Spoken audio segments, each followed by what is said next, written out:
በስመ አብ ወወልድ ወመንፈስ ቅዱስ አሐዱ አምላክ አሜን። ሐሙሽተ መጋቢት ዕረፍት ናይ አቦና አቡነ ገብረ መንፈስ ቅዱስ ጻድቅ።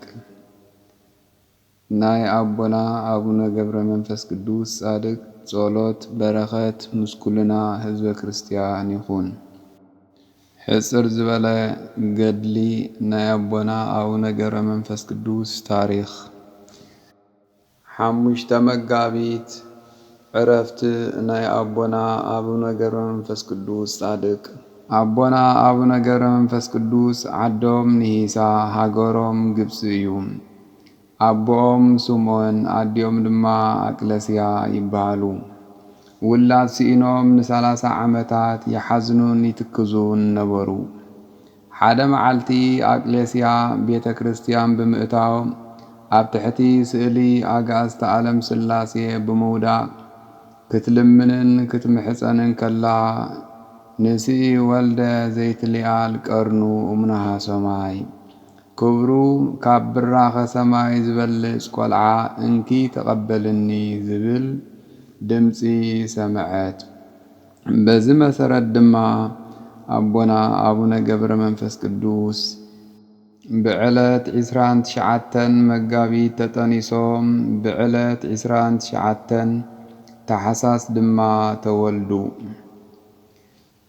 ውልድ ምስ በሉ ድማ ስብሃት ለአብ ስብሃት ለወልድ ስብሃት ለመንፈስ ቅዱስ ዘአውፃእከኒ እምጽልመት ውስተ ብርሃን ኢሎም ብምምስጋን ምድራዊ መግብን ምድራዊ መስተን ከይተመገቡን ከይሰተዩን ንምስጋና ተጊሆም ብምንባሮም ከም መላእክቲ ይምሰሉ።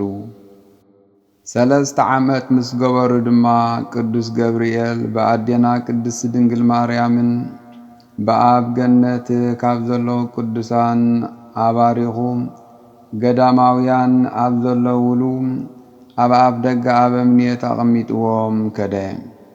አበምኔት አባ ዘመደ ብርሃን ምልክት ተነጊርዎም ስለ ዝነበሩ ድማ ፍሱን ሕጉሱን ኮይኖም ረኸብዎም።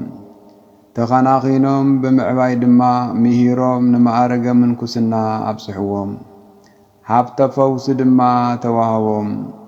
ኣብ ሓደ መዓልቲ ድማ ኣሽሓት ዕውራንን ሓንካሳንን ፈወሱ። ኤጲስቆጶሳትን ካህናትን ዜናኦም ሰሚዖም ኣብ ዝመጽሉ ካብ ግብፂ ኣገልግሎቶም የቋርጽዎም ነበሩ። ቅዱስ ገብርኤል ብኽንፉ ሰዊሩ ብምውሳድ ኣብ ቅድሚ ጐይታ ኣቕረቦም። ጐይታ ድማ ብገድልኻን ብትሩፋትካን ካብ ሞተ ነፍስን ካብ ስቓይ ገሃነምን ዝድሕኑ ብዙሓት ነፍሳት ኣለዉ እሞ ካብ ሰብ ተፈሊኻ ኣብ ጫካ ንበር ምሳኻ ድማ 60 ኣናብስን 60 ኣናብርን ይንበሩ በሎም። አቦና አቡነ ገብረ መንፈስ ቅዱስ ድማ ጐይታይ እንታይ በሊዖም ምሳይ ክነብሩ በልዎም። ዘቸርከ ጸበለ እገሪከ ይልውሱ ወበውእቱ ይጽገቡ። ዝረገጽካዮ ሓመድ ብምልሓስ ንሱ መግቢ ይኹኖም ብምባል ልክዕ ከም ነቢይ ዳንኤል ምስ ኣናብስትን ኣናብርትን ኣብ በዓትታት ክነብሩ ጀመሩ። ከምዚ ኢሎም ን30 ዓመት ምስ ጸንሑ ጐይታ ድማ ብሓድነትን ብሰለስትነትን ብምግላጽ እንታይ ክገብረልካ ትደሊ በሎም። መጀመርያ ንዘለኻዮ ምልማን ስለ ዝድለ አቦና አቡነ ገብረ መንፈስ ቅዱስ ድማ ንደቂ ምድረ ገቦታን መሓረለይ በልዎ። ን3000 ሓጣን ድማ ካብ ሲኦል አውፂኦም ናብ ገነት ኣእተውሎም። ብድሕሪ እዚ ድማ ሁር ምድረ ኢትዮጵያ ናብ ምድሪ ኢትዮጵያ ኺድ በሎም። ቅዱስ ገብርኤል ብሰረገላ ሓዊ ጽዒኑ ምድረ ከብዲ ኣብጽሖም። ቀጺሎም ድማ ዝቋላ ወሰዶም። ኣብኡ ኮይኖም ድማ ሓጢኣት ናይ ህዝቢ ኢትዮጵያ ርእዮም ብንጹህ ልቢ ርእሶም ኣብ ባሕር ብምትካል ክጽልዩ ጀመሩ። 40 መዓልቲ ምስ ገበሩ ድማ መልአክ እግዚኣብሔር ብምምጻእ ዘገብረ ተስካረከ ወዘጸዋዓ ስምከ እምህር ለከ ዝኽርኻ ዝገበረ ስምካ ዝጸውዐ ክምሕረልካ እየ ኢልካ ኣሎ በሎም። ንሶም ድማ ንመላእ ኢትዮጵያ እንተዘይምሕርካለይ ካብዚ ዘለኽዎ ኣይወፅን እየ ብምባል ን100 ዓመት ዝኣክል ኣብኡ ኮይኖም ጸለዩ።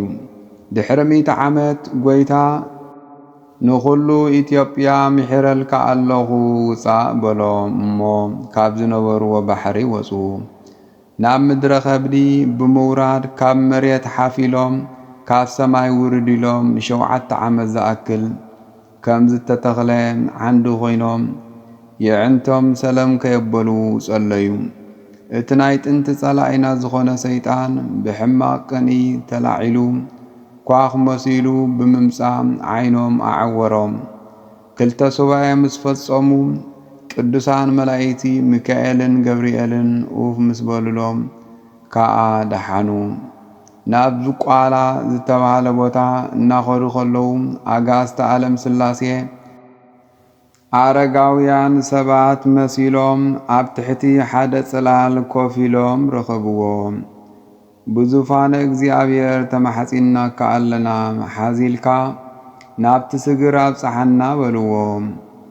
ሓዚሎሞም እናኸዱ ከለዉ ድማ ብሓድነትን ሰለስትነትን ተገልጹሎም። ሰንቢዶም ድማ ወደቑ። ኣተንሲኦም ድማ ዝቋላ ወሪድካ ኣብ ልዕሊ ጸላእትኻ ሕነኻ ፍደ በልዎም። ኣብ ዝባን መብረቕ ተጻዒኖም 7 ሊቃነ መላእክቲ ሓገዝ ገይሮም እልፍ ኣእላፋት ኣጋንንቲ ብመብረቕ ዓጸድዎም።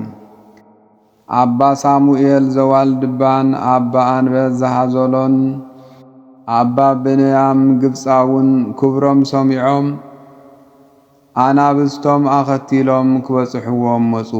ኣናብስቶም ከዓ ብኣናብስ ናይ ኣቦና ኣቡነ ገብረ መንፈስ ቅዱስ ተበልዑ። እዚ ዝኾነ ንኣቡነ ገብረ መንፈስ ቅዱስ 7 መዓልቲ ተገልጽሎም እሞ ነቶም ኣናብስቶም ጐይታ ርጋጽ ኣሰረይ ደኣምበር ስጋን ደምን ንኽትበልዑሎም ኣዚዝኩም እዩ በልዎም። እቶም ኣናብስ ድማ ነቶም ዝበልዕዎም ኣናብስ ተፍእዎም። ምስ ባረኽዎም ድማ ሕይወት ዘሪኦም ተንስኡ። ነዚ ዝረአዩ ርኢነ መንክረአ ኦ ኣባ ኢሎም ኣመስጊኖም ተመልሱ። ብድሕርዚ ጐይታ ናብ ምዕራብ ሃገር ወሰዶም። ብምምጻእ ኣቦና ኣቡነ ገብረ መንፈስ ቅዱስ ጣዖታት ክሰባበሩን ኣጋንንቲ ክወጹን ዝረአየ ንጉስ ናይታ ሃገር ሰውነቶም እውን ብጻዕዳ ሃሪ ዝመስል ጸጉር ተሸፊኑ ስለ ዝነበረ ኣንታ ጸጉሪ ክዳኑ ሰብ ዲኻ ዋላ እንታይ ኢኻ ክብል ሓተቶም። ንሶም ድማ እወ በቲ ሰማይ ምድርን ዝፈጠረ ብኢየሱስ ክርስቶስ ዝኣምን ሰብ እየ በልዎ።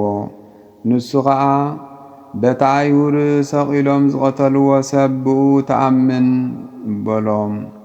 ንሶም እውን መሊሶም ዝሓፍር መሲልካ እንተኾንካ ተጋጊኻ ንስኻ እውን ብኡ እንተተኣምን ናይ ዘለዓለም ሕይወት ምረኸብካ ነይርካ በልዎ።